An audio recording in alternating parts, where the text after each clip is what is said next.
Hey stars, it's me, Star the Star, and I'm back. Hope you guys are having a great work week, vacation week, whatever the week is for you. I hope you're enjoying it. Um, I'm a little different today. Look, here in New York, New Jersey, this week it seems like a heat wave actually. It went from like 78, the next day was 82.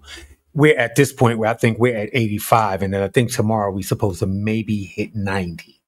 Not quite sure. Allegedly. Okay. But listen, I ain't drinking no tea. I ain't drinking no hot tea. No, my house ain't hot. Because y'all talking about if you drinking, you can drink hot tea and no, my house ain't hot. Okay. I just don't want no hot tea. I don't want anything hot in my body. So I have some lemon water. Refreshing. Okay. Okay, so we're gonna start these stories off. Um, Reporting that Nico Mcnite, Brian McKnight's estranged son, passed away at the age of 32 after a cancer battle. Okay. So we're going to have to dig into this one a little bit only because there's been a lot going on with Brian McKnight and his family. Regardless if he deals with them or not, they're still his family, right?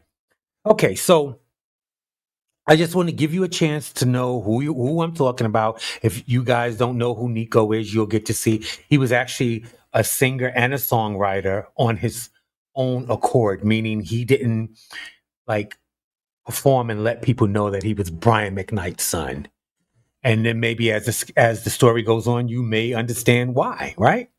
Okay, well, this is um this is Nico McKnight and Brian when things were well. I don't know how long ago this was, but when things were well, this was them performing together. Okay, now we're going to get into this because if you knew anything, if you've been on social media or have watched the news and just anything, any entertainment channel or station, you would have known that Brian McKnight has been in battle with his ex-wife and children from his ex-wife.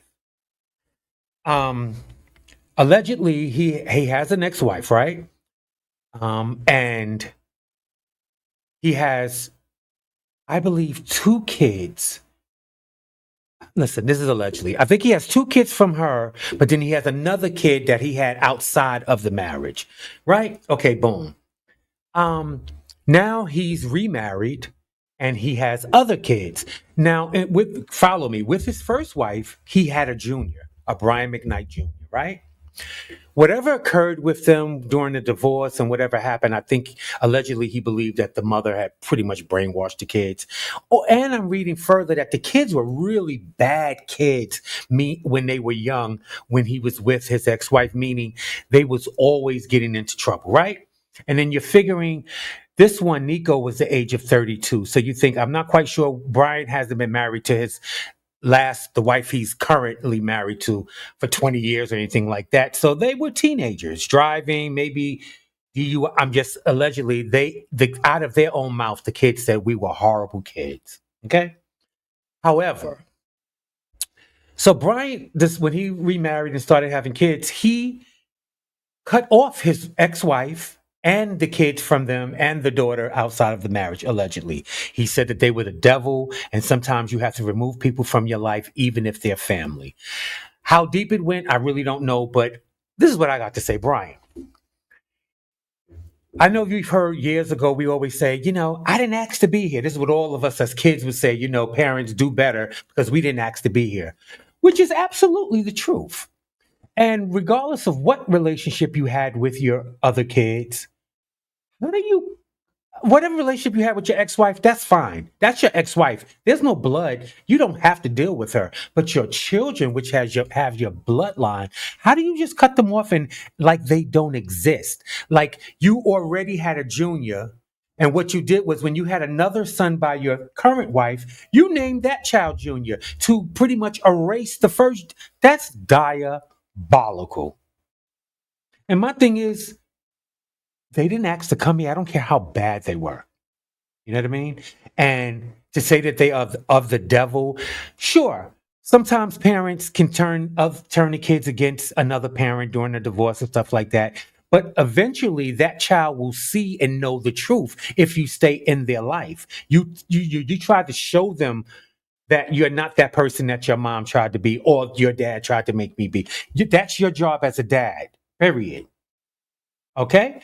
So, okay, so let's get into the story. Nico Mcknight, the estranged son of R&B singer Brian McKnight, passed away after a 2-year cancer diagnosis. He passed away. He had been battling cancer for 2 years. He passed away on May 30th. And Brian McKnight's brother, Claude, is the one that put it out that the nephew had passed away.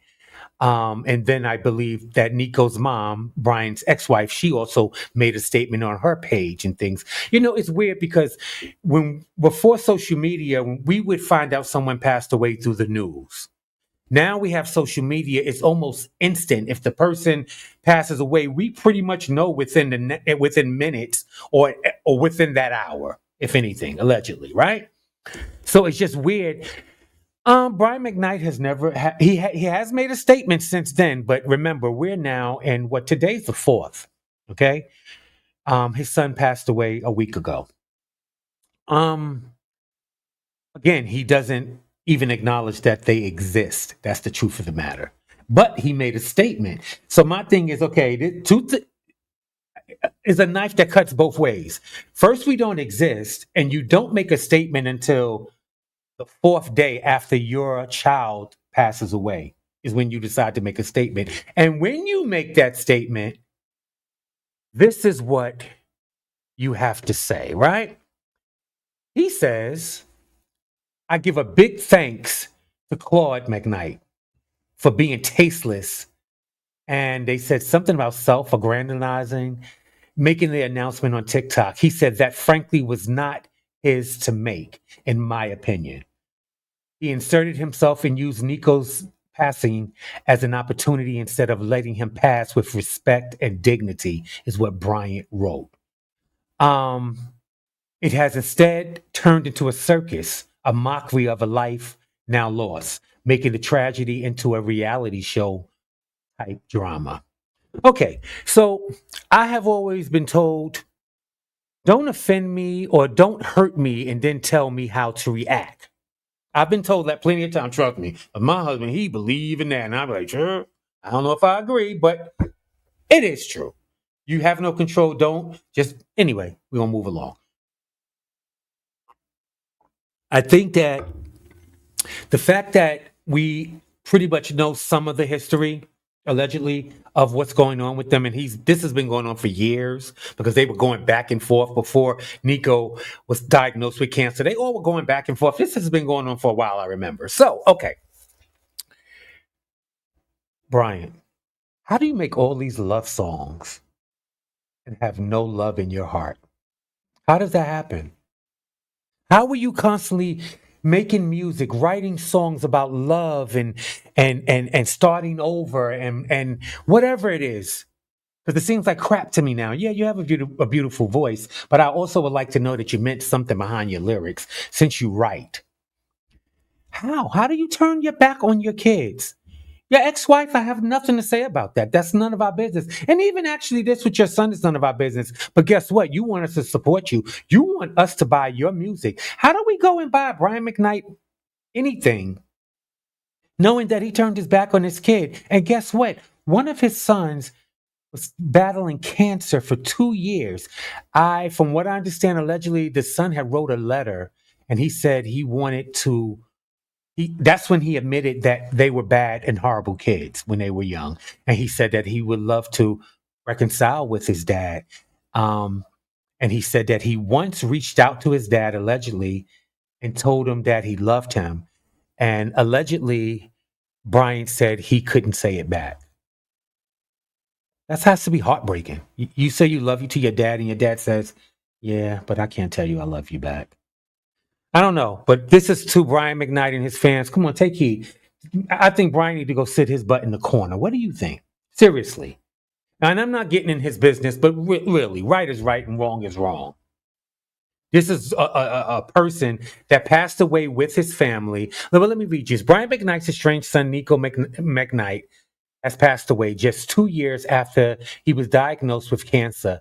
He was 32 years old. The news was shared by Nico's aunt, which is Brian's brother, Claude, in a 3-minute video posted on TikTok. Claude acknowledged that he wasn't sure if he wasn't wanted to address Nico's passing. Well, okay, Brian said that it wasn't your place, but then you haven't been a dad. Who place was it? Who was it? Who place was it, Brian? Right. At least your brother made the statement and not someone that wasn't even in the family. How about that? Imagine how that would have sounded. I don't know. I don't know. And I actually saw Claude's TikTok video, announcing the passing of his nephew. And he said nothing disrespectful. He was apparently what I felt like he was helping your ex-wife, the boy's mother, out because she just couldn't talk at that time. So somebody had to make the announcement. So he did. Brian, get yourself together. That's all I got to say. Get yourself together. I don't even want to hear your songs. Don't even write any more albums about it. Those that's fan and the women throwing their brassieres and stuff on the stage for you and all of that. You're a disgrace as a dad, and I'm not afraid to tell you that you're a disgrace as a dad. And you know what? I'm going to tag you in my video because you, in your video you played that I heard the other day yesterday when you made the announcement, you said anybody that had anything to say, you said don't hide behind your screen, put your name on it. That way they can, when he responds to what you said, he can tag you in it, which is great for me. Everybody's going to want to hear what Brian McKnight said to me.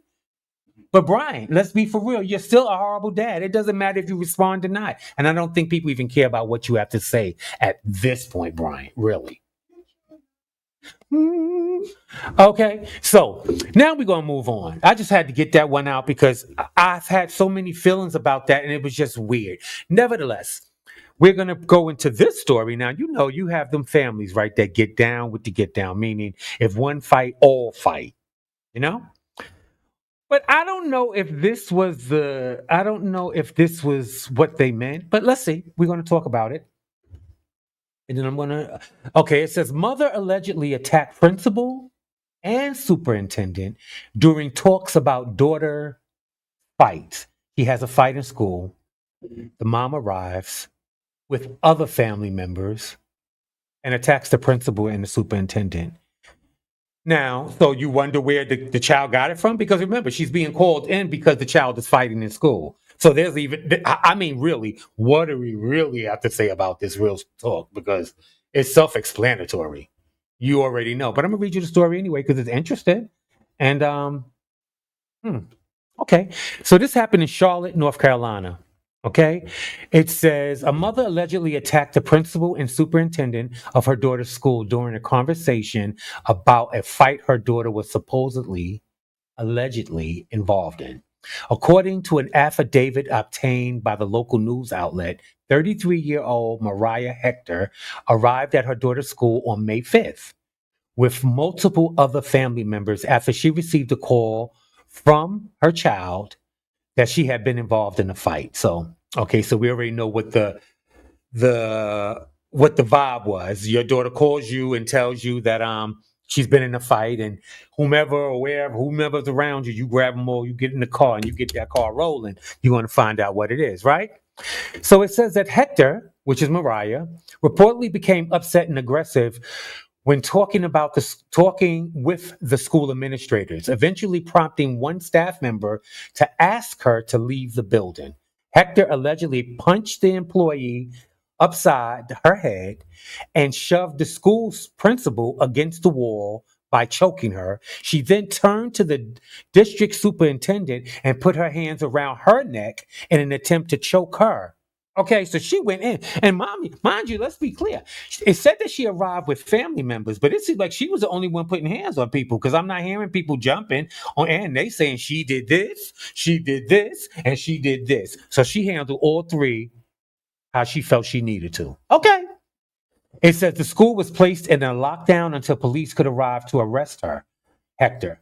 The superintendent reportedly had visible injuries on her neck, but did not pass out during Hector's attack. Oh, she did not pass out. Okay, but my thing is, who said it? I could put my hand around oh, look, I'm not passing out. I ain't nobody said that.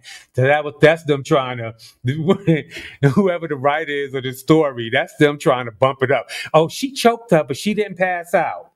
We never said she did, huh? Yeah. So, baby. Okay, a little subliminal. I get it. I get it. I get it. But yeah, so like I said, do we really have to even question this issue? She was the daughter's fighting now. You know what that comes out. So boom. But just look, I just tell you the stories. I don't make them up. They be wilding out. Okay, now I know that you guys remember April Jones and Taye Diggs were dating um, for a while, right? And I think this is around pandemic time or right before, something like that. But I personally had thought I didn't hear anything about it, and I don't know. I just didn't think that they were still together. I don't know. I didn't hear anything about them, so I wasn't beat. You know what I mean? And I mean, okay, so here we go. April Jones and Taye Diggs address pregnancy rumors. Meet our baby. So I was like, okay, but wait a minute, hold up. That's when I was like, meet our baby. I was like, I didn't even know that they were still together. I really didn't know that they were still together. Okay. Well, I'm going to pull up their picture again so that way you know who I'm talking about. You know, she's has a baby by I think it's Fizz from B2K. Allegedly, she has the baby by. Is it not? Well, she has a baby. I'm sorry, she has a baby by Omarion, but then started dating Fizz years later, and that caused the beef with the group and touring and stuff like that. Okay, I'm trying to get me right, and then I got somebody behind the scene. They checking me right now. They like no no no, get it right. Okay, so it says well, you know what? I'm just going to read it to you because you don't even care. Y'all don't care about what this looks like. Y'all know who we talking about. Okay. Wait, give me 1 second. Here we go. Okay. So this is Taye Diggs and this is April Jones. And it says that, come on, open up. April Jones and Taye Diggs have a new baby together. Or do they? A small dog named Roxy is what they're you know, it's such gaslighting and just like making it more okay, so you're both of you guys don't seem to be relevant right now, right? So what you're doing is making an announcement that you have a baby, which is a baby puppy together, which to be honest with you, I didn't even know you guys were still together. So y'all need to get up on your game then. Anyway, they have a small dog named Roxy. Jones jokingly revealed the new addition to her family after receiving questions about whether she was expecting or pregnant. The couple's romance began last December after being spotted attending. That's not true. That's not true. They were together way before that. Listen, maybe they got back. They got back. That's what they're saying. They got back together last December. Okay, whatever. I think it's a big joke. I think it was stupid. I don't think it was even worth really even talking about. But I know that a few of you guys have seen headlines stating because that's how they were putting it: Taye Diggs and April Jones having a baby, or they they've been revealing a secret behind their pregnancy rumors, that type of thing. So just instead of y'all going into it and searching too hard, I did it for you. Girl, they had a dog named Roxy. Okay. Boom. That's what that was. Now we're gonna move on. Okay, so getting to this. Now this is and now okay, just remember what I'm saying about this story, because y'all about to fall out. When I tell y'all fall out, y'all is about to fall out. Cans are dips and all. Okay, so imagine being on a plane that's coming from Florida because it's coming from I think it was Disney. Okay, give me 1 second. I want to set this up right for you because it's a kiki. Okay, so imagine being on a plane coming from Disney, which is going to have a lot of kids on it, of course, because we're talking about Disney, right?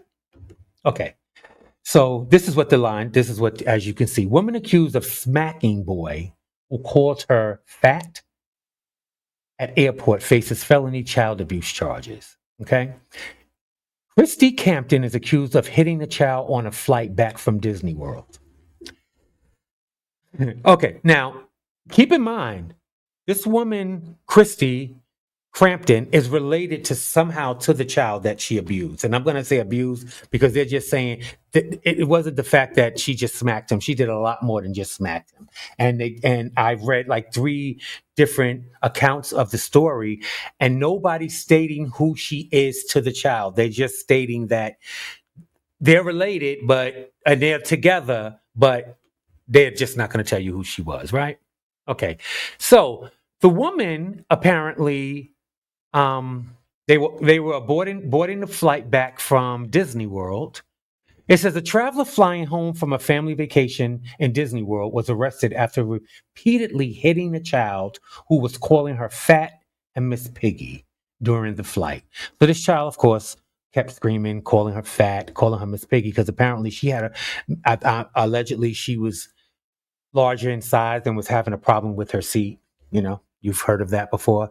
So her name is Christy Crampton, and her family were on an Alliant flight 2885 from Orlando Sanford International Airport to Hagerstown, Maryland. So this family is from Maryland. And this happened on Monday, right? When a child in the group started calling her, just calling her names for whatever reason. If a child see you having a problem getting into a seat, or you look like you are a bag of muffins that's cool, the muffins you hit them and they just bust. They're kids. They're kids. Like, come on. So the kid. So he's calling her fat and he's calling her Miss Piggy. Now I don't even know if the Muppets or anything. They're not a Disney product, so he was real. Like if he'd have been calling her like Minnie Mouse or anywho. While the relationship between Crampton and the child was unknown, Crampton began swinging at the boy after he told her she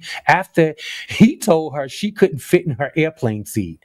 Witnesses told the Crampton police. She began hitting the child with her fists and smacking him in the head with a water bottle. At one point, she slammed the child's head into the airplane's window. So he had a window seat. She pushed his head into the window, allegedly. Okay. But this is all in the report. Throughout the abuse, the child used his arm to cover his head and that kind of make it seem like he kind of used to it. He said, protect your big organs. We protect our head and our chest, I guess, pretty much. Our legs and arms can grow back or heal. Okay.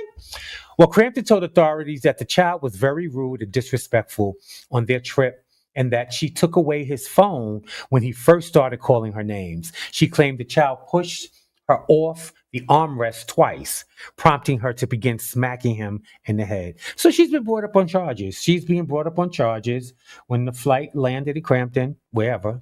But people on the plane was saying that what was strange about this wasn't a typical disciplinary action. This was really the way that she was doing it. It came off more as abuse when she's taking his head and smashing his head into the window. A woman was not correcting the child. She was abusing the child. This is what eyewitnesses say. They said that the family declined to give a statement. Crampton was charged with felony child abuse. She appeared before the county judge on Tuesday, which granted her a $10,000 bond. The judge also ordered her to have no contact with the child. So yeah, but what they're saying, like we've seen people chastise their children or whatever. And first of all, I don't think that this was her child. I think it may have been an in-law's child. I think it might have been a nephew or a nephew or a cousin. It definitely wasn't her child because they would have stated that. And the fact that they didn't want to tell you the relationships is a little weird too. But nevertheless, so she'll have her day in court. She's out on bail, and people don't play with that. And when you can't do those things in public, and as far as smashing his head against the window, what is that going to do? What is that going to do? Okay, so I have like two little stories, right? Um, and they concern Checkers. Now I don't know. I know here in New Jersey we have Checkers. They're all over. It's a burger spot, like Wendy's and stuff like that. I don't know if they have them in other states. I don't even know if it's in New York. But nevertheless, I'm going to show you the guy who we're talking about, right? And then I'm going to tell you the story. Interesting. Very, very interesting. Checkers, I don't know. They might need some better security or maybe get some security. How about that? Okay, so this is a story I'm working on. Oh, IMAP. Checkers employee climbs through drive-through window, shoots customer unalived him after dispute over mayonnaise request. So the Checkers worker climbed through the drive-through window and pop out the customer because he was requesting. They were having a dispute over mayonnaise. But the thing is, I already know the story. He wasn't even having a dispute with him. He was the customer was actually in his car in the drive-through having a dispute with a female employee and over mayonnaise, and he somehow got tired of the bickering. Okay, and pushed the girl aside, climbed out the window, and had an altercation with the man. Okay, so I just wanted you to let you see what it was, and now I'm going to tell you what the true story is. Um, an employee at Checkers shot a customer outside of the fast food restaurant in Florida over a dispute over mayonnaise. They say that the customer was having a dispute with another employee of the restaurant for condiments, mayonnaise, and apparently for whatever reason, allegedly, she didn't want to give the man mayonnaise, and they went back and forth. The employee climbed through the window. He didn't immediately pow the man. They got into a dispute, and then he pow the man and unalived him. So he's now arrested and under charges for mayonnaise. Mayonnaise. I'm being real with you. Mayonnaise. I think I'd have just drove off and just went and bought a bottle of Hellman's. I mean, mayonnaise. Like really? I tell you, conflict resolution. Okay, this was a young man. I believe he was 23, and the customer was 40. These 20-something-year-olds, you can't even get into an argument with them. I'm being honest with you, and I'm telling y'all firsthand, I ain't lying to you. Don't even argue with them now. If they do something, as long as it's not super egregious and accidents happen, people step on your feet, people bump into you, people things like that happen. Sometimes they make it happen, but sometimes people are just bumping into you. Someone missteps and steps on your foot or something like that. Or someone may having something might be going on and you're in the store with your wife and kids and they're cursing someone out, not being aware that your wife and kids are standing near and can hear the vulgar. They don't care about that. These 23-year-olds grew up on cussing. What are you talking about? Yeah, go on YouTube. You see. They cussing before they talk, before they really talking. Their first word is a cuss, and they definitely cussing before they walking. So yeah, Checkers. Now the second incident dealing with the drive-through with Checkers, and this happened in North Miami. It says a man climbed through the checkout window at a Checkers North Miami with a shotgun in hand and robbed the entire restaurant. So he didn't come through the front door. He decided to come through that little window and rob the entire restaurant. Yeah, Checkers need to get themselves together and get them some security. Do something. Do something. Baby. Baby. Now, this one right here is diabolical. And when you see her picture, you're going to be like, how did they even hire her? How did they not know that something like, I'm joking. You can't prejudge people. I'm joking. But okay, this is what it is. And she gave out threats, people. So let's be clear. Okay, let's be clear. You know how you work out, you do something at work and I dare you to tell? Snitches, get stitches, that type thing. Okay, let's get into this. This is what the headline says, and this is what she said. If anybody snitches on me, I'm going to get on that. This is what a senior living facility worker. She shoved a 76-year-old woman so hard she died from complications of hip fracture. Okay, so this happened in Wisconsin, and she worked as a senior care facility caregiver, and she's facing reckless homicide charges for allegedly shoving a 76-year-old resident so hard she broke her femur, an injury that later led to her demise. Okay? But look at her picture, y'all. Stop playing. Y'all don't think. Go ahead, take a minute.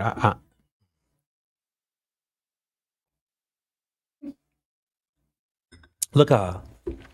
I would be scared to death if she was the one coming as my caregiver. I ain't even gonna lie. And I ain't even talking about the pink hair. Okay.